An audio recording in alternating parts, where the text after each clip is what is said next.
በእኔ እምነት ኢትዮጵያ ተስፋ አላት።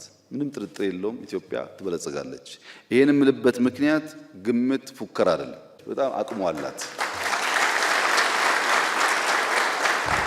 ኢትዮጵያ የምትበለጽገው ግን ጠንካራ ፊልም የሰራችሁ ቲያትር የሰራችሁ ሰዎች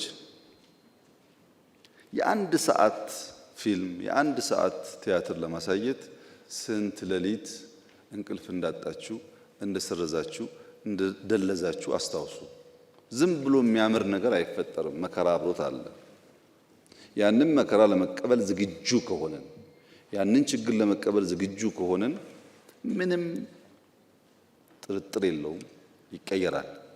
እኔ ብልጽግናን አይተው ከሚቋደሱት ከሚኖሩበት ሰዎች መካከል ላልሆን ይችላል። ነገር ግን ምንም ጥርጥር የለውም የብልጽግናን ፋውንዴሽን ጥለው ከሚያልፉ ሰዎች ግን አንዱ ነኝ። ምንም ጥርጥር የለውም። ኢትዮጵያ በ2100 በዓለም ሰባተኛዋ ኢኮኖሚ ትሆናለች። በዓለም በ2040 በ2050 ብዙዎቻችሁ ስላላችሁ ታዩታላችሁ። ያኔ ሲመጣ ወደንም ጠላንም አርት ያስፈልጋል።